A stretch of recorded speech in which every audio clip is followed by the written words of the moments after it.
Hey yo, it's time to roar, get loud, let's ignite. Jeremy B in the house, we keeping it tight. Every weekday at 11, we ready to ride. Lions Talk Live, come and join the pride. Waking up early, it's that morning grind. Tune in to the show, leave the troubles behind. Jeremy B's the king, with the voice like thunder. Every word he spits, it's a lyrical wonder. Got the lions around, sharp and fierce. When we hear one pride, you can't help but feel your heart pierce. Talking all the topics, keep it real, keep it raw. With a lion's mentality, we're ready for the roar. One pride, it feels right. Jeremy B bringing the heat, morning light. Every weekday at 11 we taking flight. Lions Talk Alive, yeah, we ready to bite. One pride, hear us loud. Jeremy's in the zone, making us proud. This is a Huddle Sports Network broadcast. You can find us on Roku TV, Amazon Fire TV, Facebook, and of course YouTube. Get all your NFL news here first. Wow, what a day we had yesterday. We heard about Kerby Joseph's injury and how it may be something that he deals with the rest of his life. It's an inoperable, it's an uncurable thing. But he actually returned to practice and looked pretty good. He's wearing a knee brace on the knee that he's having the cartilage issue with. We are not dead in the water. I understand that. Graham Glasgow and Kerby both returned to practice. And like I said, the video I saw, he looked like he was moving well. So I'm apprehensive yet excited that maybe the secondary will look a little better with their defensive captain on the field. The communication is what's been missing there.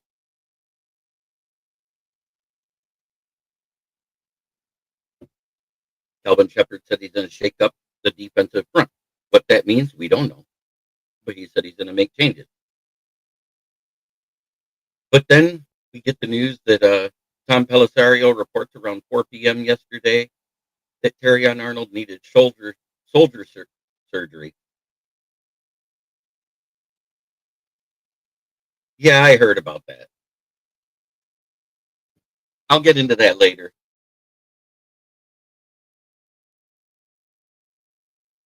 But he needs shoulder surgery and will miss the rest of the season. And a good D-line helps the secondary not have to cover so fast. What I have noticed in the losses is we've had a lower pressure rate and bad O-line play at the same time. You can't have both. You cannot have both. So Goff's under more pressure, which gives him less time to be able to throw the ball. He's not able to get into his second and third read, therefore going to his first read. And that's pretty much it.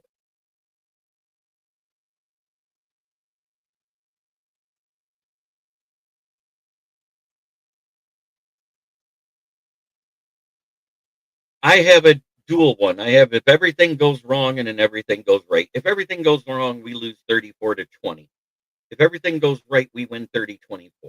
That's what I see.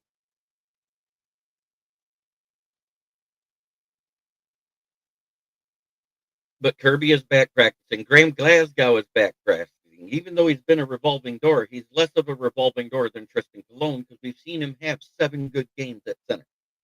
So hopefully they can get that whole communication issue down better with the offensive line. The only bad offensive line play game that we won was against the New York Giants, and that was because it was the New York Giants.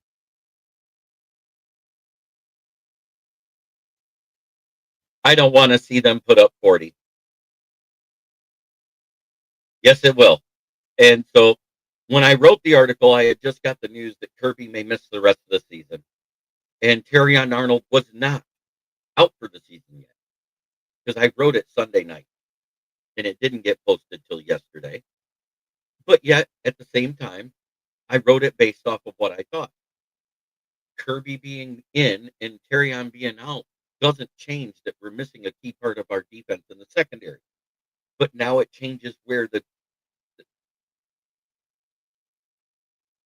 Williams actually this past game was higher rated than everybody assumed he would be.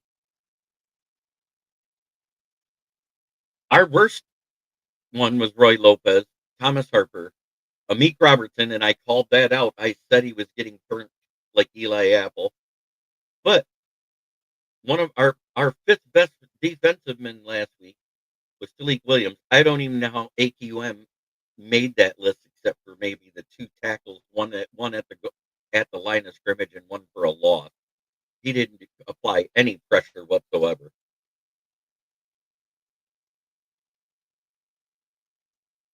Well, I found out from Justin Rogers, somebody close to the Lions. He talked to Kerby about it. Kerby only deleted his socials and the pictures on Instagram because he was tired of all the negative comments he was getting. As a matter of fact, the last picture he put up was "God help me," and it was because he was being attacked by fans for missing time.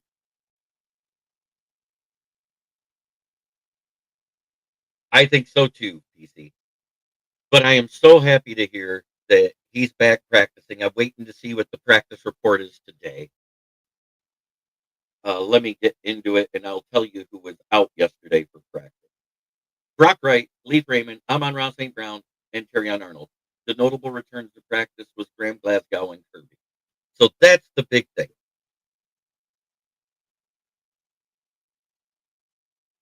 Yeah, that's been the crazy thing. I don't understand why people were playing with broken bones. The key is that it's Terrion Arnold's right shoulder, and if you remember, he hurt that week 1 versus the Packers and missed the next game. No, excuse me. He hurt that week 4, missed part of the game when he hurt it again against the Bengals in week 5. And then we had the Legion of Whom for a few weeks while he rested that shoulder.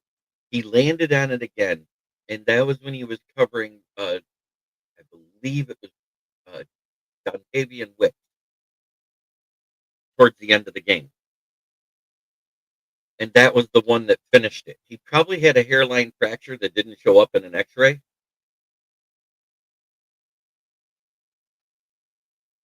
Hey, I've had to do it myself.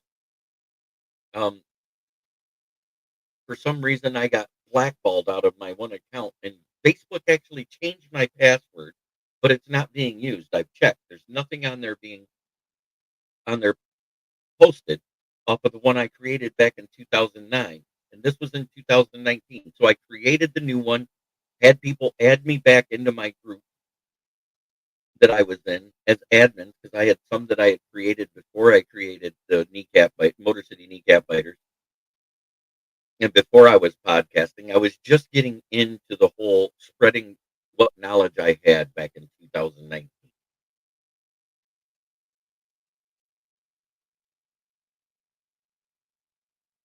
But yes, deleting social media when you need to. I've snoozed for 30 days and did it on purpose. There's a couple of times I did it because of state funded vacations that I didn't want. But overall, taking care of your mental part. I got to the point now where I don't care what people think.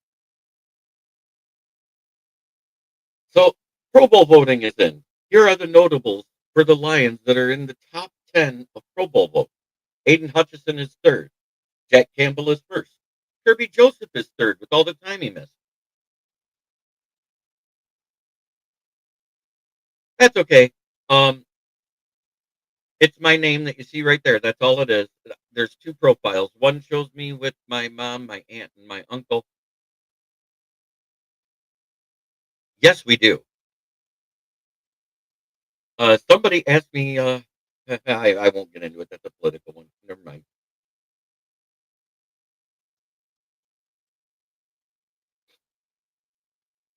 But anyways, Kerby Joseph is third. Jack Fox is second. Jameer Gibbs is second. Amon-Ra St. Brown is fourth. Sam Laporta is ninth, and he hasn't played, and he's out for the season. Panay Sewell is first, and Brian Branch is second. Hey, no problem, Harpazo. Maybe I'll put the link to my Facebook profile in the community post on my YouTube page. That way you can find it.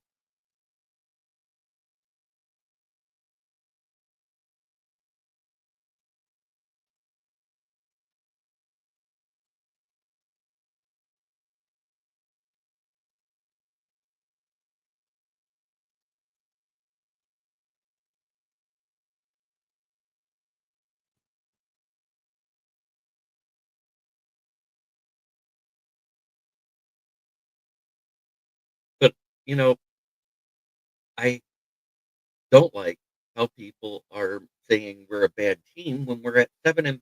We're just outside the playoffs. I think we're sitting at ninth right now because of the way the tiebreakers break down. We're only 2 spots out of the playoffs. To say we can't get in, we have to win a minimum of 3 games, if not 4. Nick Burton, good to see you, my brother.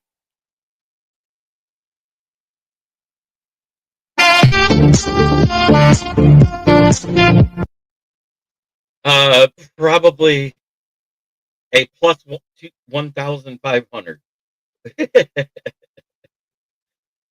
Hey, Steve Bauer. Um, I think the shakeup is going to be we may see somebody go to the practice squad we don't expect. Let's face it, about 5, 6 weeks ago, AQM disappeared and Hutch started getting lower and lower pressure count because he's doubled and triple team. I'm not going to say he's held every play, but we've seen it. For some reason, he just does not get the calls he needs at that point.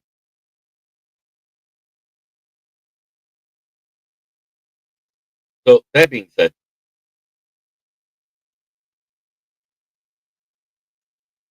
well, the good news is you don't have to worry about if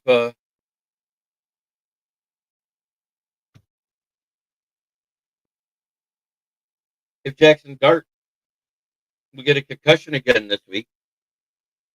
You know why? He's on a bye.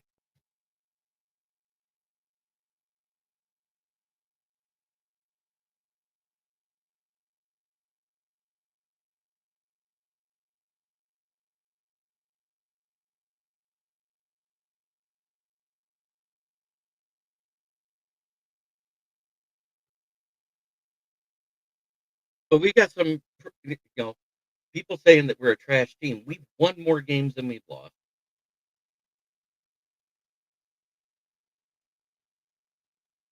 And that's why I think we may see a shakeup. AQM has disappeared over the past 5 to 6 weeks. So bad that the last 3 weeks we've seen Aleem McNeil line up at defensive end.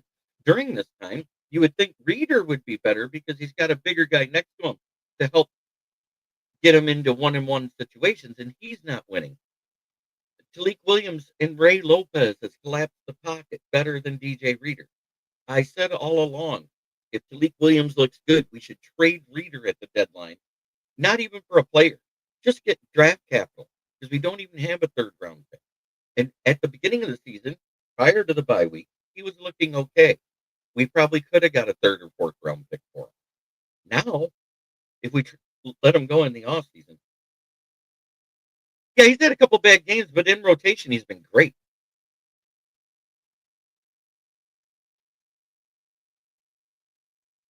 We have yet to give up a 100-yard rusher this year, and the only 300-yard passer we've given up this year is Jameis Winston. Now, think about this.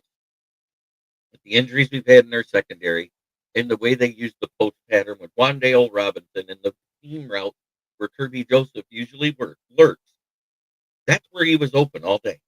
And a lot of people seem to miss that.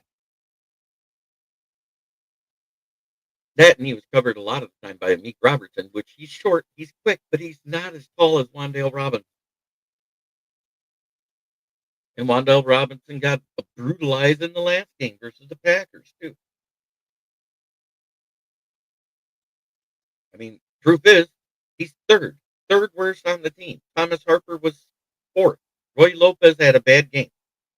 Oh, well, he had one out of how many he's had that were good. The difference is in all 5 of those games when we weren't getting pressures and we weren't doing as good that way, technically 6, we had 4 old line play too because Goff was pressured in those games relentlessly. You can't have both happen hand in hand. You can lose one, but not the other. And with Kerby if Kerby's out there in center field, that's going to limit the post plays of CD Lamb and of Pickett.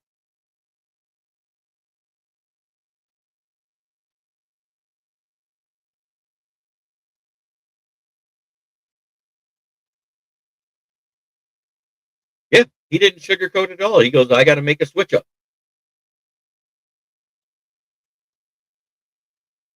Number one, don't put Aleem at defensive end. The guy runs a 5'10". Uh, that's like putting Tom Brady out there or Jared Goff out there to try and get pressure with. It's not going to happen.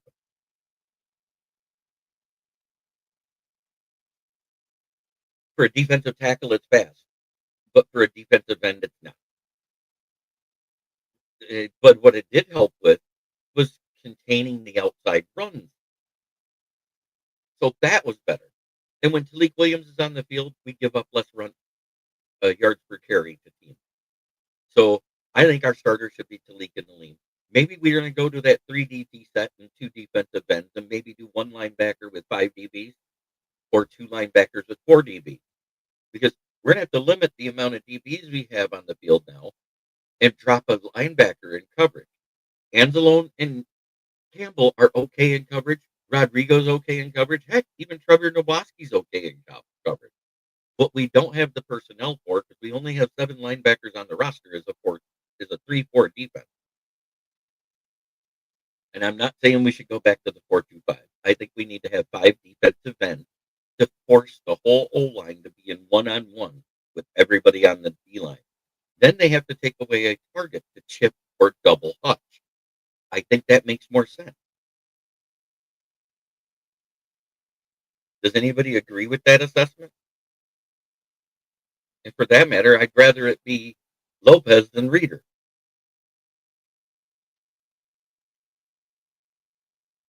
Lacey and Wheatley has done more than AQM the last 4 games. Yeah, we have 7 on the roster, and that includes our practice squad for linebackers right now.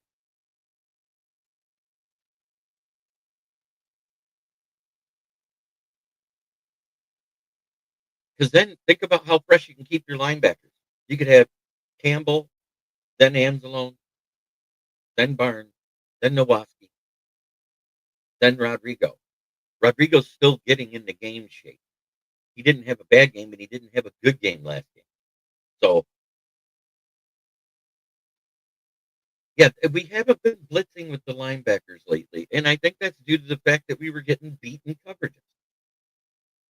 We've had to use more linebackers to cover tight ends and slot receivers.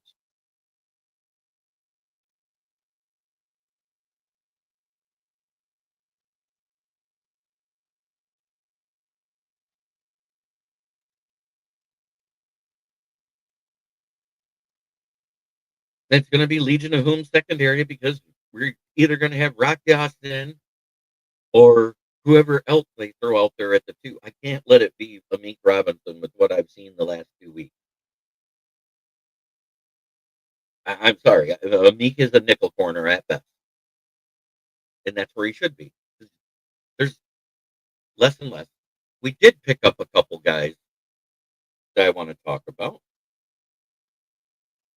Let me get into my Lions Central.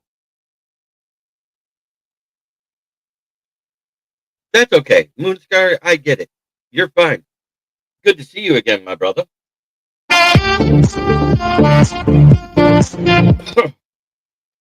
So when we placed Terrion Arnold on the IR, we claimed Hayden Rucci, tight end from Miami Dolphins, off waivers, which means he's already on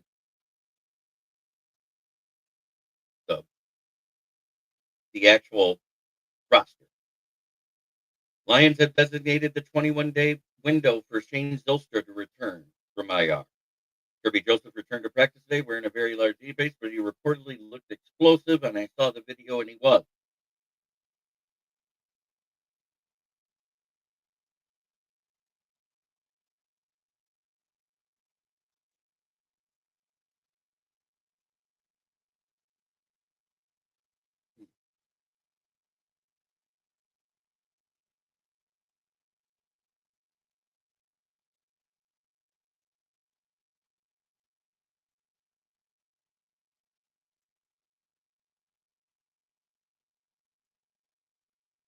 The Lions have also released Nite Mutai from the practice squad and signed Andrew Armstrong to the practice squad. Andrew Armstrong came from the Panthers. He's young. He hasn't had a lot of playing time. He's a 6'4" wide receiver. So it's another big to add. With St. Brown out, we're going to need bigger receivers because there's a lot of short corners out there. Terrion Arnold being out for the season sucks, but it isn't the end of the world.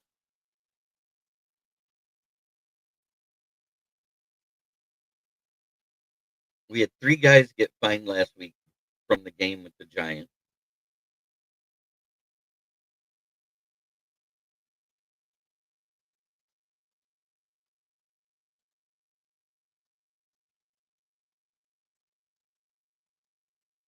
Yep, Tom Kennedy will get a lot of work, but we're going to have 2 call-ups. And I'm wondering, is Andre Carter still on the practice squad? Let me look that up.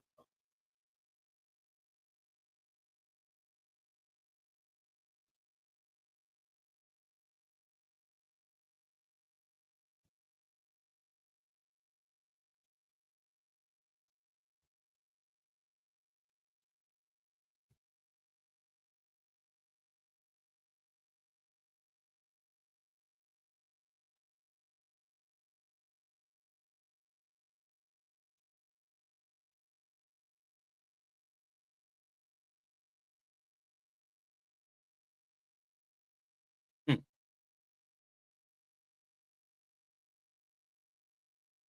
So Christian Mahogany was seen out working with trainers, so he should be coming back soon. Sorsdahl and Jamarco Jones are gone. Giovanni Manu is gone.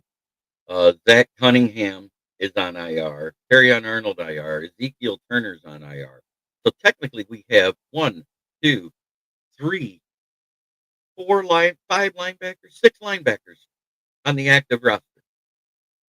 Rakestraw and Arnold on the IR. Dan Jackson is still in his 21-day window. They have to make a decision on him this week. Yes, he's on the practice squad.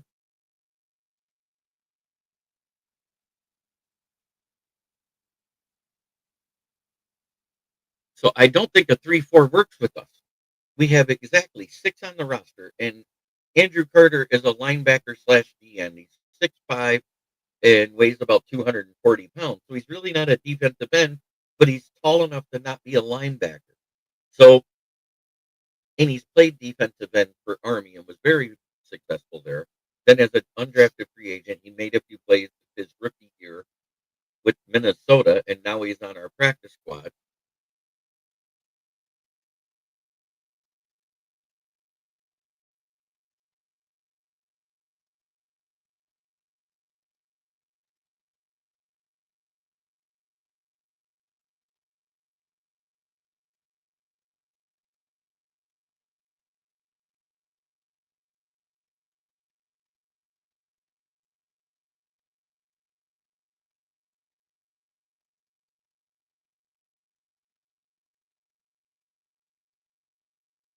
So we got Miles Adams and Keith Cooper. Hallett is gone. Zach Horton's on the active roster now. Ronnie Bell's gone. Jackson Meads. Tristan Colin's on the active roster for how long we don't know, and Mason Miller. And running back Jacob Sailors is on the active roster.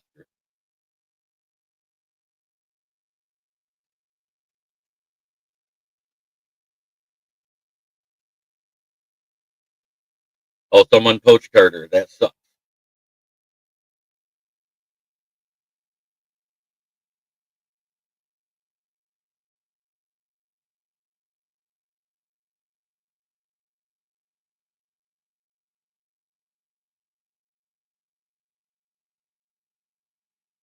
Anthony Berkser was awful.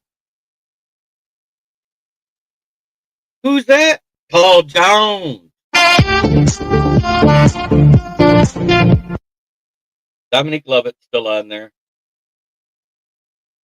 Michael Neese, he's done nothing. Nite Mutai was just released, and we signed Adam Armstrong.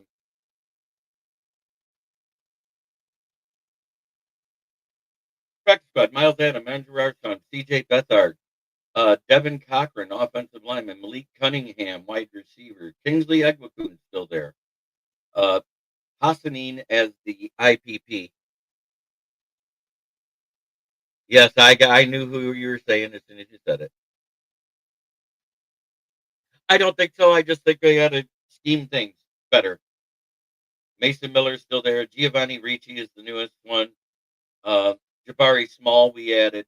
Chris Smith, defensive lineman. We don't have linebackers there. That's what I'm trying to say. So we can't run a 3-4. We have to stick with the 4 or 5 man front because we don't have the personnel to run a 3-4. We have 3 guys out of the linebacker room on IR. Granted, they're all backups and practice squad players, but they're still on the IR. Oh, go Pack, go! You're 100%. We at least were competitive against you. We've been saying that they should have kept Darnold or Danny Dimes. I mean, let's face it. This was the reaction I saw to Sunday's game in a Vikings chat. Look at this crap! This right here is absolute garbage, son!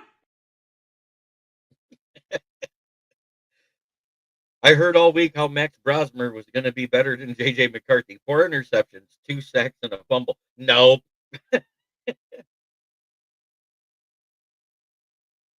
In case you missed it, this is what they put in their own fan. Look at this crap! This right here is absolute garbage, son!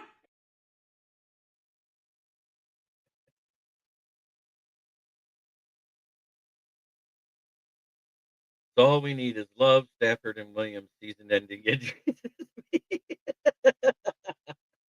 No, I don't wish for injuries on anybody. Because every time I see fans wish injuries on another team, guess what happens? We get more injured. It's karma. I don't wish that on anybody. You know what I want? I want a week free of injury. We just saw Jackson Dart take his 5th concussion last night. He got waylaid at the sideline. Now, granted, the guy did start the hit, but it was an illegal hit because he went for the head and shoulders. Kidding, of course, maybe. Love's having a good year.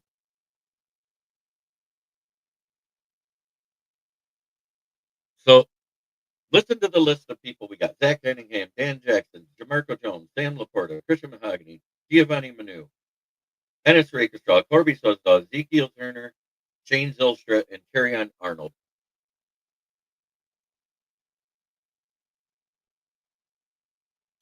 Yeah, no, if they spiked the ball at 36.9, it was a 32.8 for both quarterbacks in their last 2 games.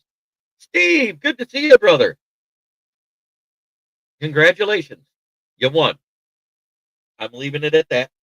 It was a 31-24 game. It was a great game, but it wasn't good enough for the Lions. How's that? I was surprised we scored 24.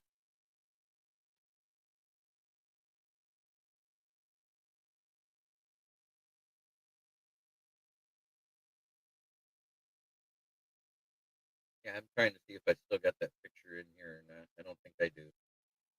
I think I got rid of it. Yep, I did.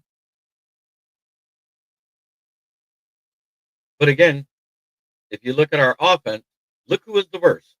Our blocking tight ends that were in there, Berkshire, Horton, Dwelly, Dan Skipper, and Tristan Colon.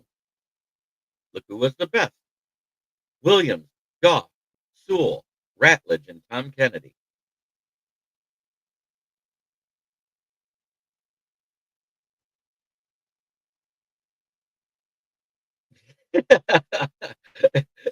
I think I am too because I thought I witnessed something wrong with it too.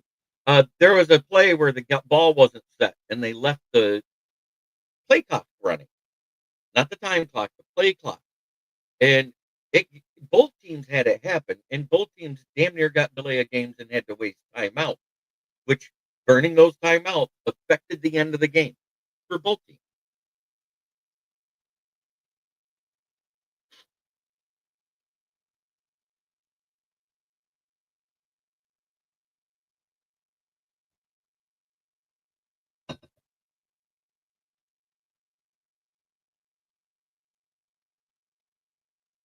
So we have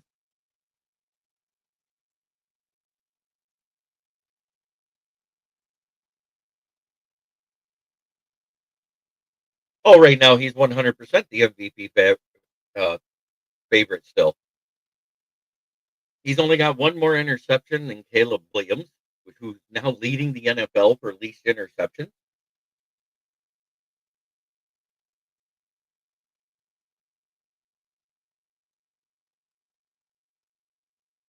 It's crazy. But guess who's tied for second or third?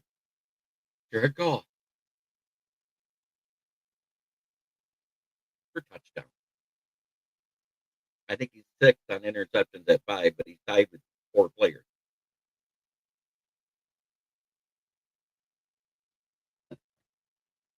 Loves having a good year, but he's got less touchdowns.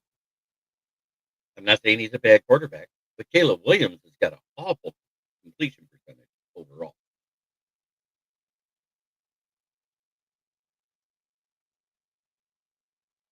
I had a good week with the pick'ems. I'll give you that. Heck, Saturday I went damn near flawless. I only got one wrong. I only got one right. I only got one right on Thanksgiving Day and Black Friday.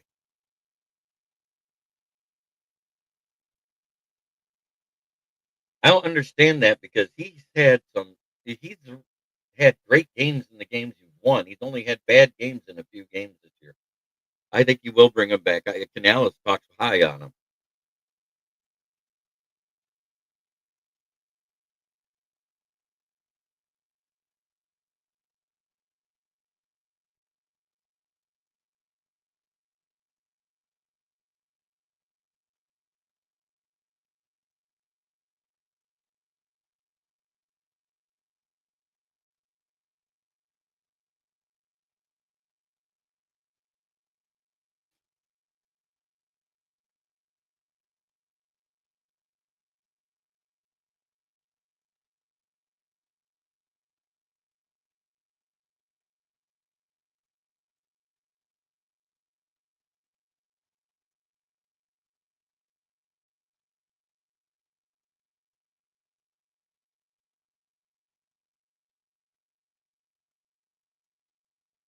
And that's basically the news.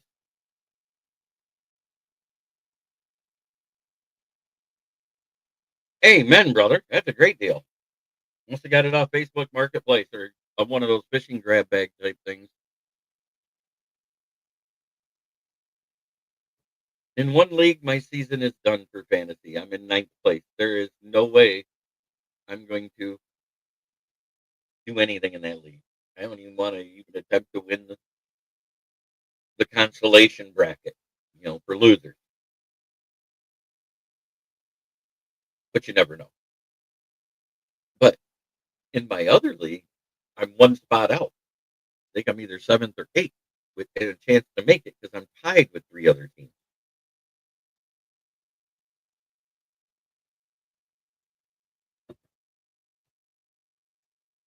Wonder who I play this week. That's what's going to matter.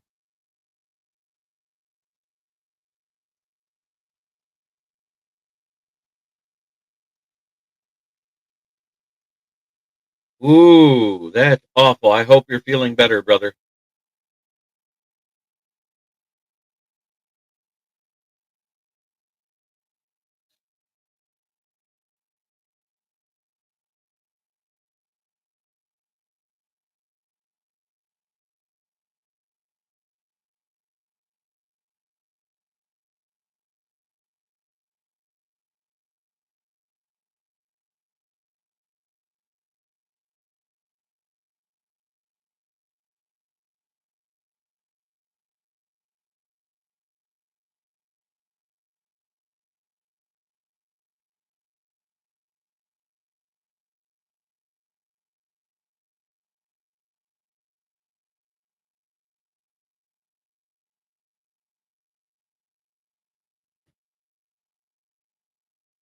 Overall, you guys played a great game. Woo. Yeah, that still didn't feel good. 3.5 millimeters. Ow. Congratulations, you know what childbirth feels like. I don't recommend it.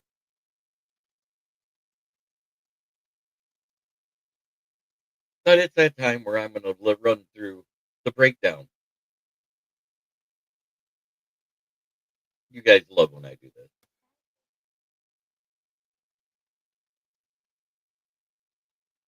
In last place, at 4-8, and staring up from the basement, the black hole, the abysmal of the NFC North. It's the Vikings, where they say skull. It's like saying score, but with a cock in your mouth. At 7-5, it's us. The previous 2 years, Kings of the North, and now sitting in third place, the Detroit Lions. In second place, at 8-3-1, it's FT. Fuck the Packers. And in first place at 9-3, it's fuck the Bears.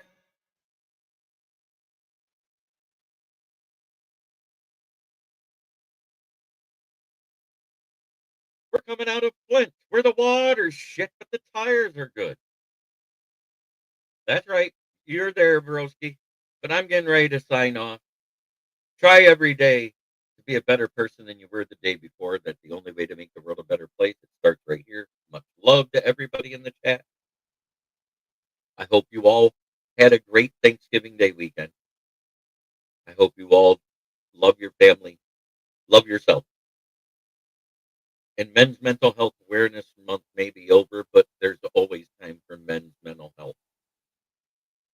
Please call that suicide prevention hotline, text or chat if you need help. Try every day to be a better person than you were the day before. That's the only way to make the world a better place. It starts right here within yourself. Have a great day, everyone.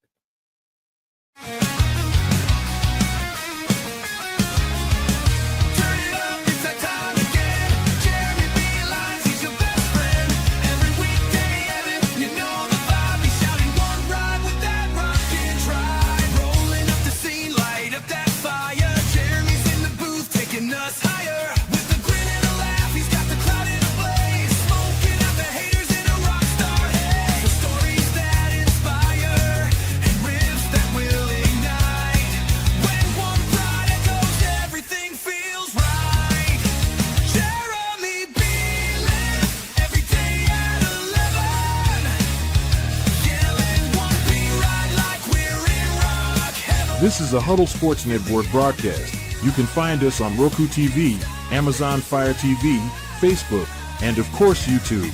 Get all your NFL news here first.